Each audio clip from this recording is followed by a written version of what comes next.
Good morning, constituents of the podcast world. Welcome to Chats with Baba, brought to you by Lighthouse for Academic and Cultural Excellence. The purpose of this podcast is to empower and educate parents of young Black children.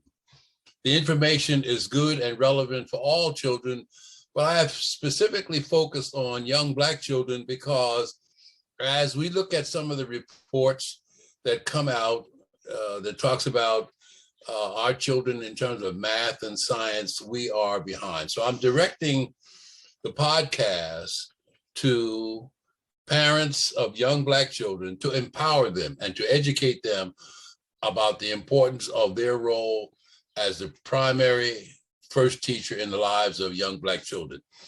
Moreover, our children have untapped gifts and talents.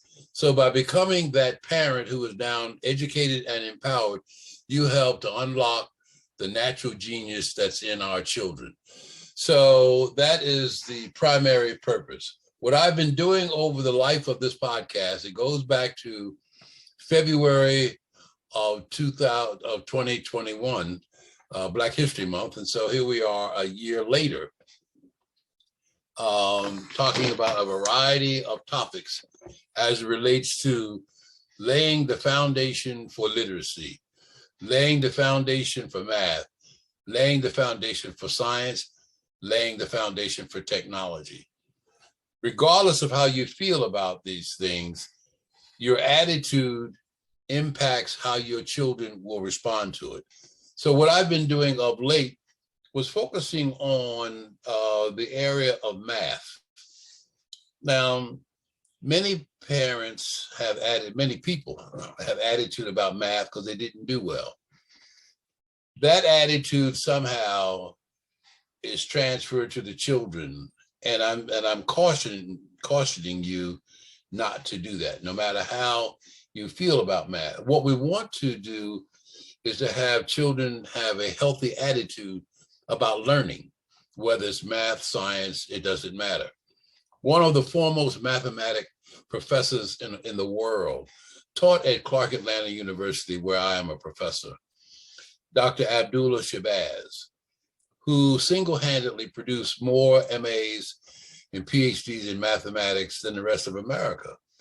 So when I left Georgia State and went over to Clark and found that he was there, I made a beeline to his office to meet him because I had read about him and heard about him.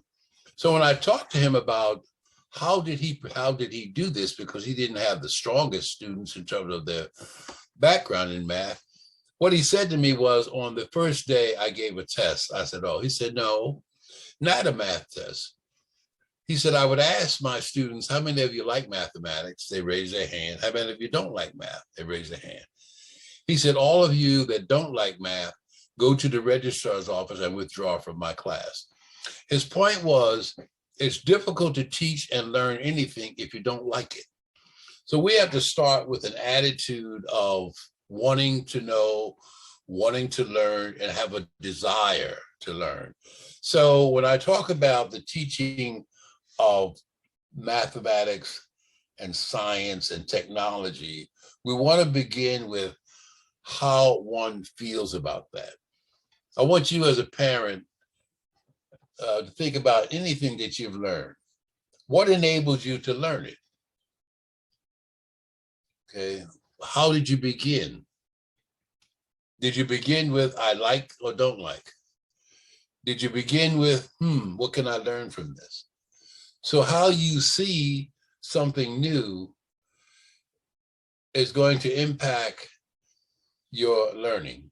So with mathematics, the way that we start with, just by exploring some things. And in the process of exploring, especially with children now, they don't know whether to like or not like it. Their level of wanting to know has to do with, this is new. This is something that I don't know. So the way that you enable them is through the process of exploration, through the process of seeing what this will and will not do. I say it's akin to an engineer trying to solve a problem. He's looking for a solution. And children pretty much think like engineers. What is the solution to this that I'm engaging in? And what do I need to know to unlock what I have to do with it?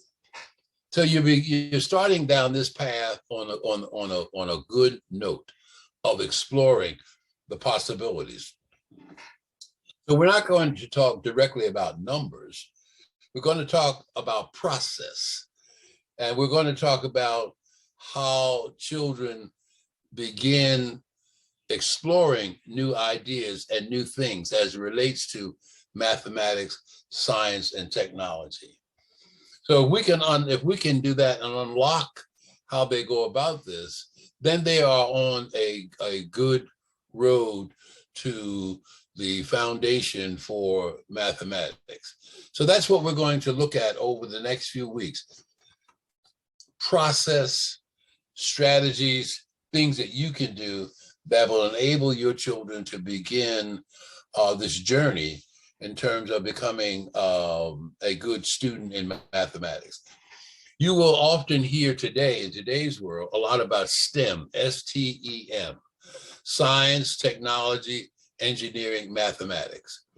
So when children, when you hear your child who was in school talks about STEM, this is what they're talking about: science, technology, engineering, and mathematics. In that process, we want to look at ways of solving problems. I remember one of my dear friends at Georgia State used to say, if you fully understand the problem, the solution is somewhere there in it. But to get to the solution, you have to understand the problem. And it's like an onion, peeling back layers until you get to the core. And once you get to the core, therein you will find the solution to the problem. So we're going to talk process more than anything else over the next few weeks. Don't worry about counting. Don't worry about adding. Don't worry about multiplying. Don't worry about dividing. We'll get there. We want to begin early in setting the stages for a foundation that will enable your children to become good in mathematics, good in science, good in technology. So today's lesson is going to be a short one, really to talk, as I've said, more about process as we move forward. So that when you're talking to your children about numbers and mathematics, try not to inject your own feelings if it wasn't one that enabled you to become a good math student. Math, the history of math goes all the way back, can trace it all the way back to Africa. The history of science can be traced all the way back to Africa. So talk to them in terms of things that will affirm them and their desire to want to know more. So today's lesson, today's podcast, wanted to set the stage for the next few weeks as we move into being more technical. But the technology that we're going to talk about again is laying the pathway to become a good thinker, to become a good problem solver, to raise questions about what if, how, and why. So thus endeth our podcast, and we will visit you next week.